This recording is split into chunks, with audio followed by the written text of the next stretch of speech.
राधे कृष्ण दोस्तों।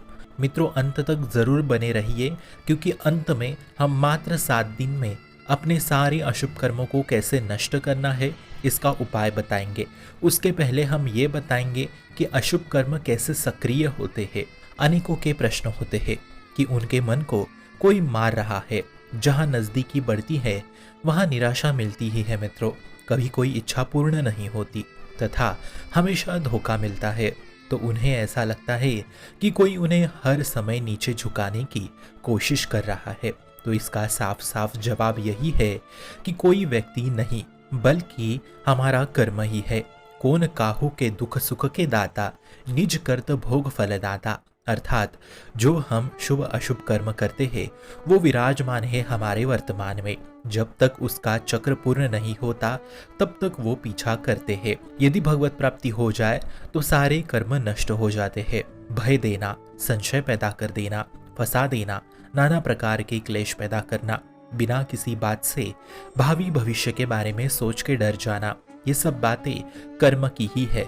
हमारे कर्म जो बिगड़ गए थे वो हमें परेशान करते हैं। इनसे मुक्ति पाने का एक ही उपाय है, धर्म पूर्वक चलो और खूब नाम जप करो।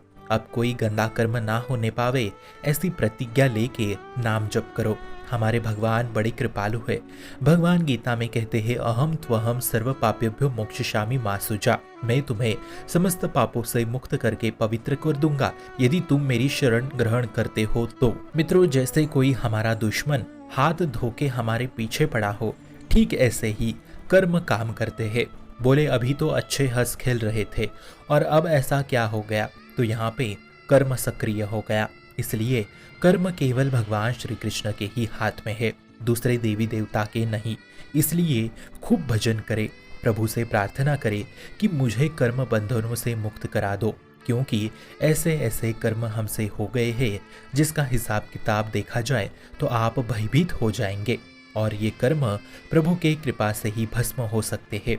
तथा ये सब मानना कि पीछे भूत लगा है या किसी ने जादू टोना किया है या काला जादू किया है या वशीकरण किया है या माता आ गई है, तो ये सब कुछ अज्ञान की बातें हैं, ये मूर्खता की बातें हैं, ये घोर अज्ञान है, ये घोर कलयुग है। या फिर देवी देवताओं को मांस का भोग लगाना, ये सब कुछ अज्ञान है मित्रों, ये अंधश्रद्धा है। अगर हमारा कर्म बुरा ही है तो वो हमें कैसे भी सताएगा। कर्म बिगड़ गया, रोग बन गया, ये बीमारियां अशुभ कर्म ही तो है। ना कोई सुख दे सकता है ना कोई दुख दे सकता है, ये सुख दुख हमारे कर्म ही है। अब कम से कम हम हमारे अंदर की बातों को देख रहे हैं, इसलिए भगवत मार्ग पे है।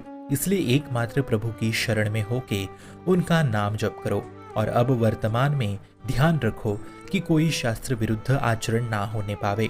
प्रभु बहुत कृपालु है मित्रों, वो सब माफ कर देंगे।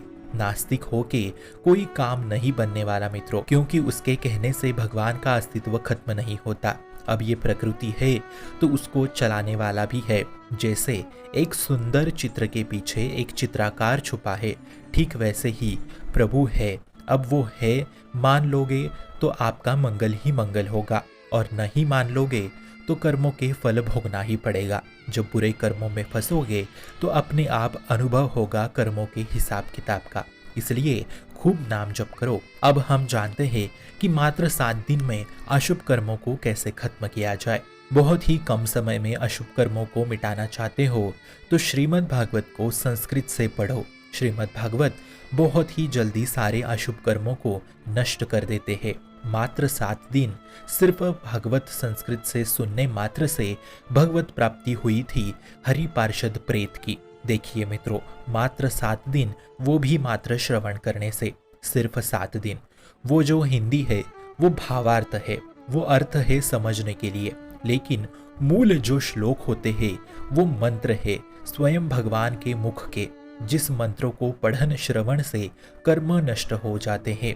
तो यदि आप खुद संस्कृत ना पढ़ पाओ तो जिसे आती हो और वो ठाकुर जी की प्रसन्नता के लिए आपको सुनाने के लिए तैयार हो तो बैठ के नित्य एक अध्याय मात्र सुनिए। 7 दिन में पाठ पूर्ण हो जाते हैं संस्कृत से, नहीं तो स्वयं रोज एक अध्याय करके पढ़े। भागवत कृपामय है, साक्षात भगवान के मंत्र है। वो आपके सारे अशुभों को मात्र 7 दिन में नष्ट करा देता है। इतना सामर्थ्य श्रीमद् भागवत में है। शुभम भवतु कल्याणमस्तु।